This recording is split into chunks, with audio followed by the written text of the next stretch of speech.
Здраво, ова е 10-тото издание на Видеологија со Златко Ѓелески, дигитален краток осврт за актуелни филмски остварувања, односно спонтана критичка анализа која е збир на први впечатоци. На денешниот репертоар е The Square на Рубен Остлунд, а во Квадратот Кристијан е почитуван куратор во музеј на современа уметност во Шведска, разведен татко на две ќерки и поддржувач на добротворни цели. Новата инсталација во музејот се нарекува Квадратот, провоцирајќи ги посетителите да демонстрираат алтруизам, подсетувајќи ги на одговорноста кон останатите сограѓани. Поветено кражбата на мобилниот телефон и паричникот, Кристијан донесува неколку непресметани одлуки со кои ќе го загрози својот интегритет и угледот на музејот. Ако до целта се доаѓа по секоја цена, тогаш нужно е да има и колатерална штета. Амбициозниот победник на мијатогодишниот Кански фестивал отвора мнозина разноврсни проблематики кои на секој можен начин го тангираат животот, не само на секој швеѓанин, туку се толку универзални што би биле валидни и во нашето запуштено општество, доколку обичниот народ би знаел дека конзумирањето на уметноста е од витално значење за него, но немаме тука татковци кои се грижат за нивните бебиња во канцелариите, во кои се шетаат дури и домашни миленици, а готвачите се со тетовирани сливови на рацете. Меѓутоа ги имаме посетителите на изложбите кои доаѓаат само затоа што ќе бидат послужени со богат коктел, така што сме во чекор со светот. Филмот воопшто не ја поштедува и самопрогласената елита и нејзиното некултурно однесување на овие манифестации. Главниот лик е скандинавскиот посакуван евримен. Загалван е во тврдината на академизмот, наталожувајќи предрасуди и ставови кон различните групации на понезавидно финансиски ситуираните фамилии. Тука се раѓа таа неразумност и дефицит на емпатија која иницира непресметливо однесување. Неговиот урамнотежен и безамплитуден живот на постојано брзање за искачување во хиерархијата на алчност, апатија и опортунизам, со одговарање на мейлови во од е разбрануван од грабежот на неговиот најголем посет, мобилниот телефон и пластичните картички кои живот, односно статус значат. Тука веќе Рубен си зема за право да ги постави големите хуманистички прашања, односно дали им верувате на луѓето.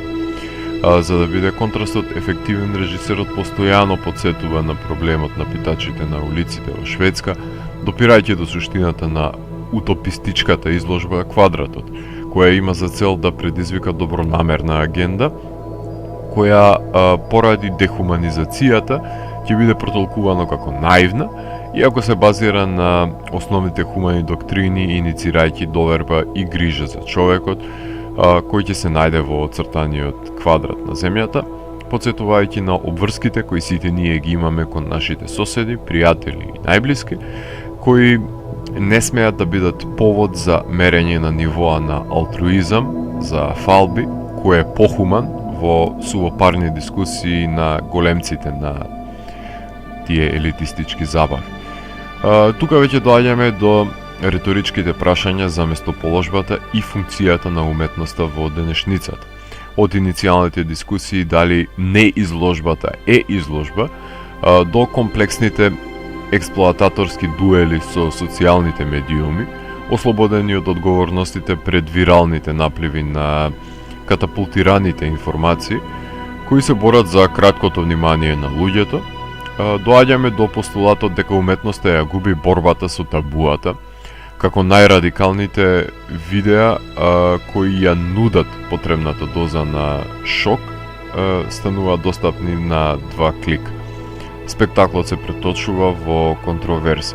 Шлагот на тортата е составен од парадоксалниот ракурс за безизлезната ситуација во која каузалитетот на причинско-последичната врска служи како патоказ, односно незавидниот ќорсокак до кој се наоѓа меѓу одговорноста за безчувствителностите, од кој е составено бизарното видео за подмолните маркетиншки цели, кои пак се косат со мерилата за вредностите на изложбата и заканите од цензурата и автоцензурата, кои го демнат слободниот говор кој е заболен од вирусите на политичката коректност, доколку се демантира слободата на израз во видеото, колку и да е тоа погрдно.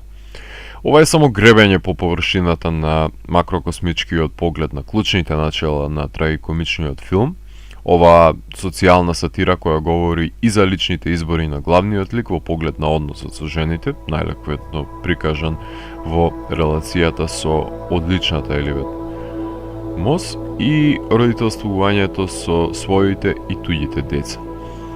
Клаес Бенк го носи филмот на својот грб и сцена по сцена режисерот и сценарист лупи уште еден слој од персоната наречена Кристијан, Кристијан како родител, Кристијан како куратор, Кристијан како алтруист, Кристијан како добронамерник, Кристијан како реваншист, како Кристијан избавливиот, Кристијан грижливиот, Кристијан покајникот, кој се извинува, но со постскриптум дека не е само привилегираниот виновен, туку виновен е и глобализмот, финансиската нееднаквост, ксенофобијата, расизмот и половата нееднаквост, а и иронијата е посилна затоа што гледаме дека Шведска има доволно пари да ги реши сите овие проблеми, но не ги восприема дека воопшто постои. Шведскиот представник за Оскар за неанглиско говорно подрачје има доза на суптилен хумор, со кој се проткаени големите дискусии, кој ги иницира со неговите прашања за небулозите на денешницата, забележливи уште од ненамерното кршење на скулптурата пред музеот.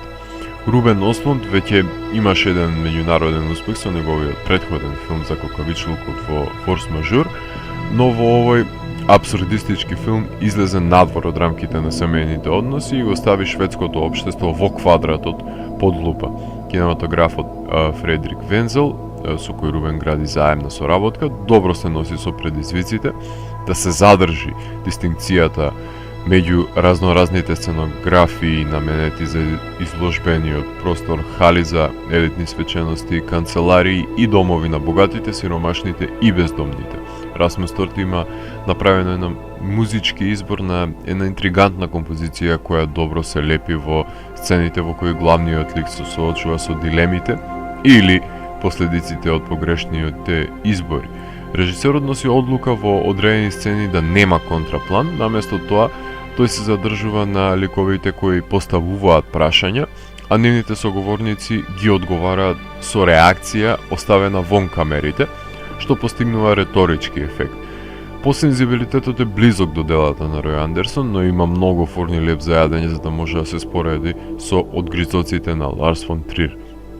Авторот е свесен за недостатокот на внимание на модерните гледачи и сепак одлучува да го пренакити овој предлог изморувачки 142 минутен филм, во кој колку добро и да е снимен мајмунскиот перформанс на забавата, сметам дека е несоодветен на визуелен план за самиот филм, иако тоа е најпотенцираниот елемент кој го продава филмот, служајќи на рамниште на модерната уметност.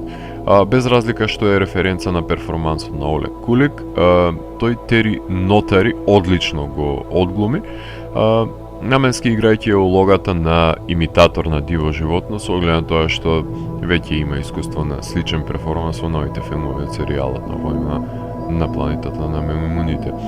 Квадратот има непотребно сало кое му тежи на распленувачкиот филм, кое доколку се острани ќе биде во подобра форма.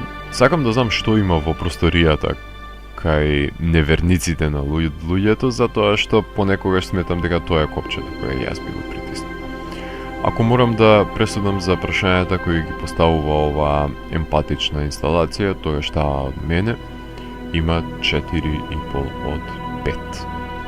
Доколку ви се допадна 10-тото издание на дигиталната архива Видеологија, лајкувајте го видеото, споделете го и следете го каналот. Посегнете и по останатите рецензии на виртуелната полица. Ви благодарам за вниманието. Поздрав!